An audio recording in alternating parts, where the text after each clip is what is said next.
Good morning, good afternoon, good evening, folks. Michael Zuber, one rental at a time. It is time for the three amigos, and I think they're going to counsel me, give me coaching. I don't know. I can't say that word. How you guys doing today, Matt? Yeah, gonna help you with your anger problem. Yeah, my anger problem. Yeah. I'm the right guy. Yeah, come on over. I'm coming to Matt for anger advice. Oh my God, what am I doing? Want some weight loss advice too?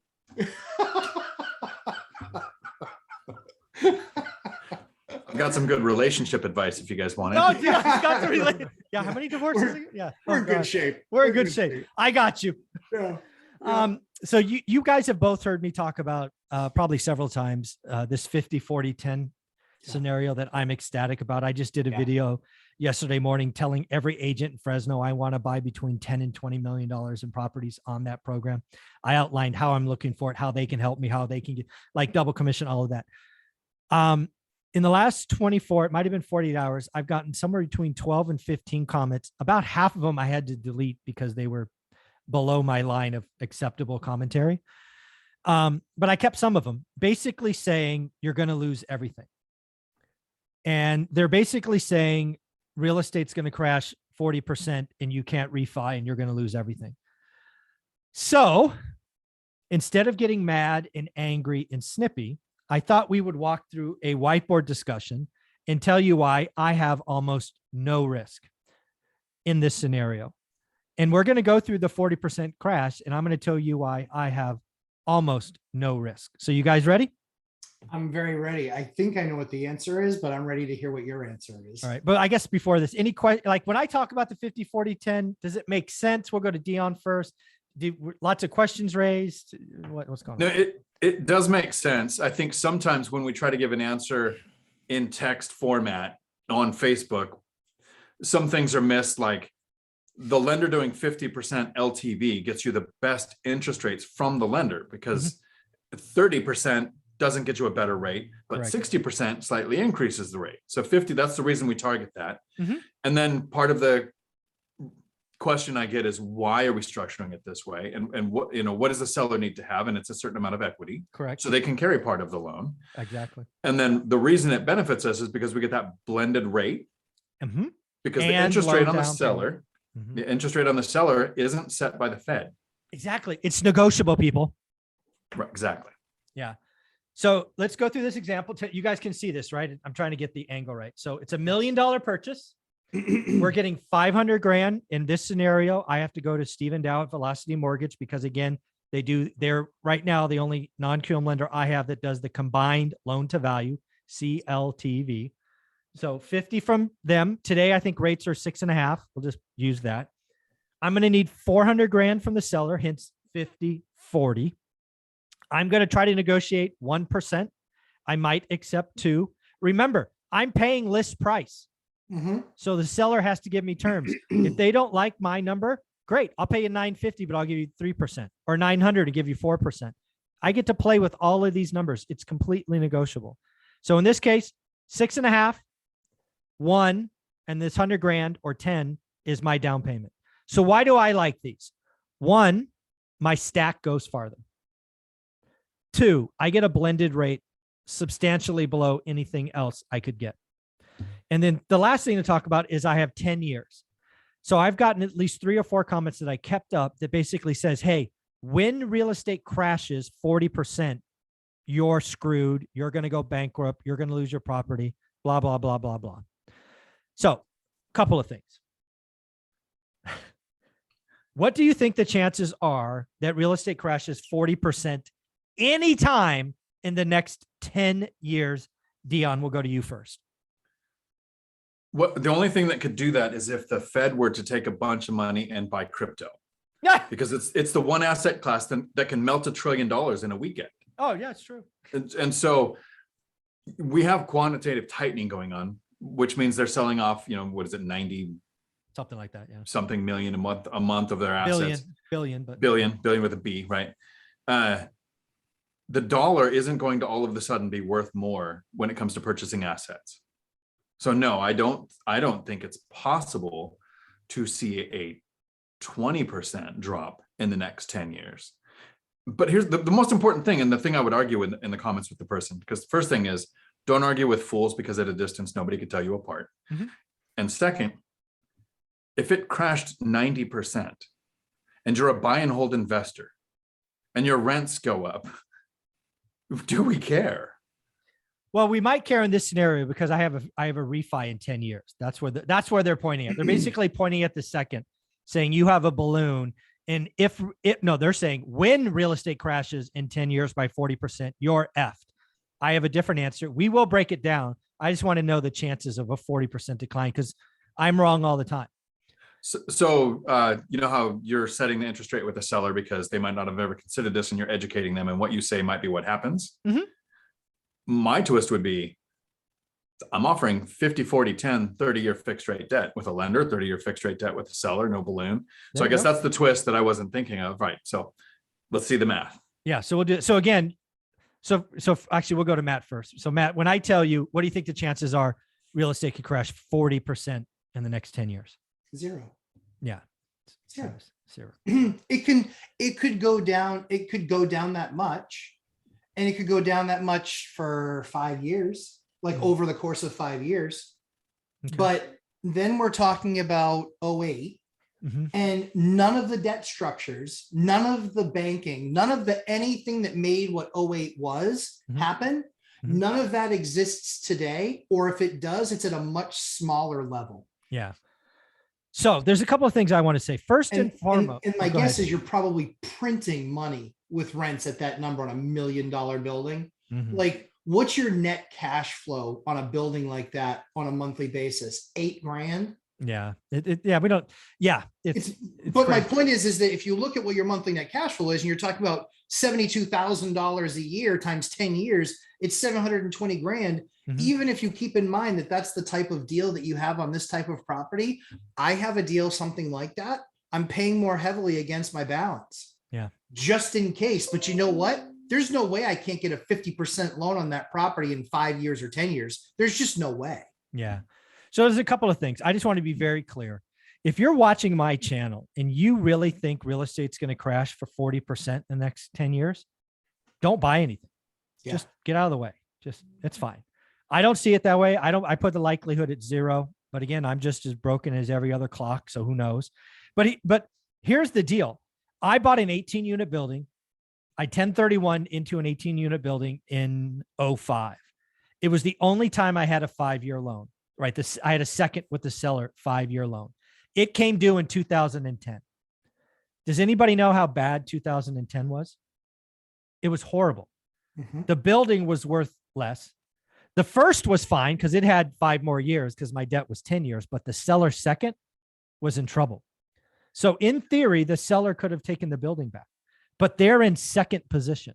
Right. So you know how they do that? They pay off the first. So let's just tell you what this means. $1 million purchase today, 500 grand first, 400 grand second. I put 100 grand down. For whatever reason, my market of Fresno, California collapses 40%. My building is only worth 600 grand now, right? Not worth this. Oh, let's get rid of this.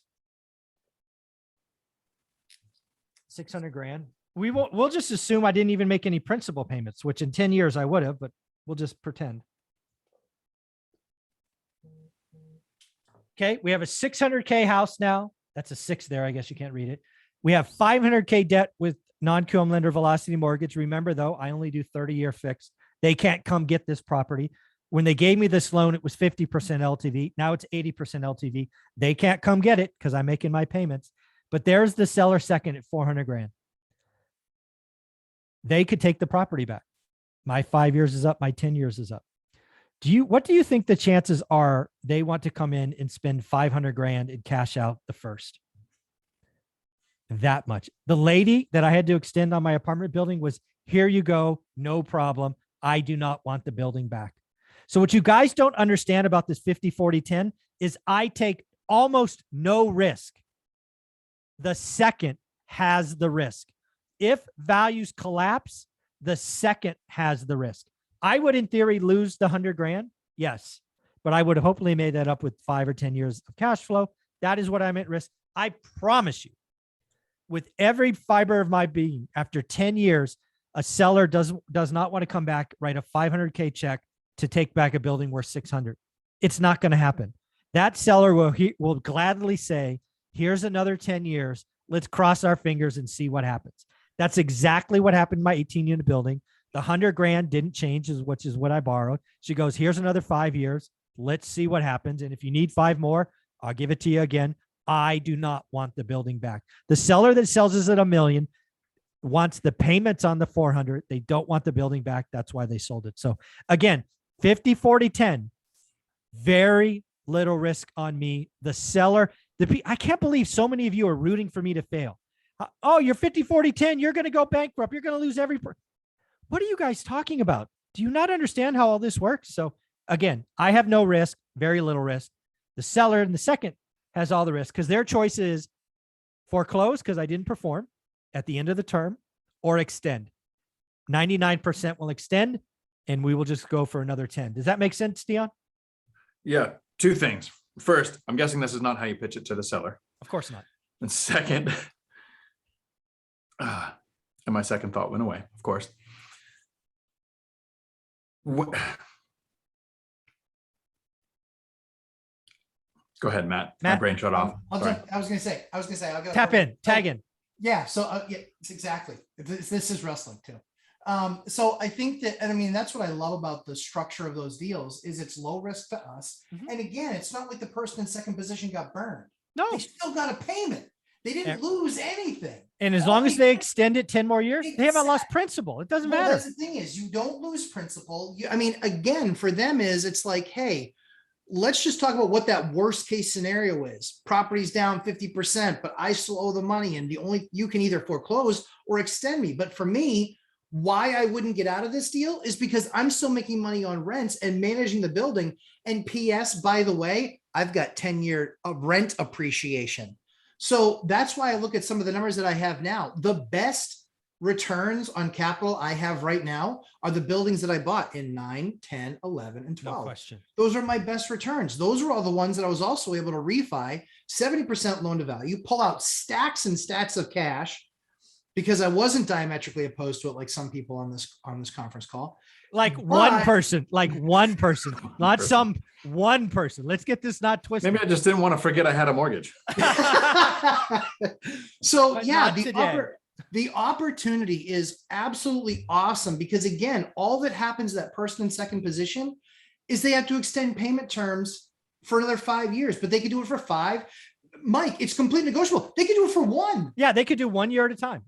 They could say, let's just do 1 year at a time because I would like to get out of this thing. So let's just do it 1 year at a time. That way I can get out as soon as possible. Or they, again, this is completely, maybe what they do is they say, you know what, give me 50 grand. Let's take it from 400 to 350.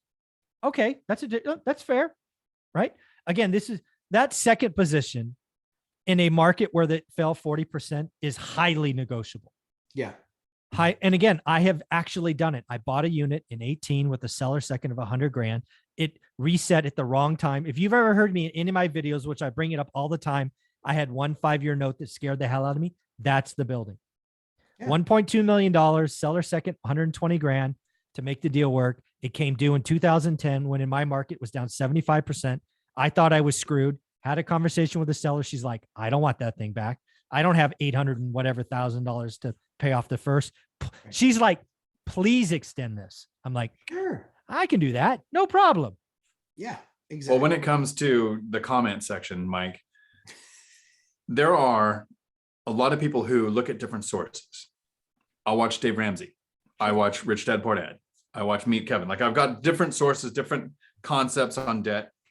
There are people who watch these channels who also watch Matt's nemesis, who is a likable guy. Yeah. And he has nice charts and it's good videos, right? I get why people want to watch, and he gets a lot of views. He's got good thumbnails and titles to get the views.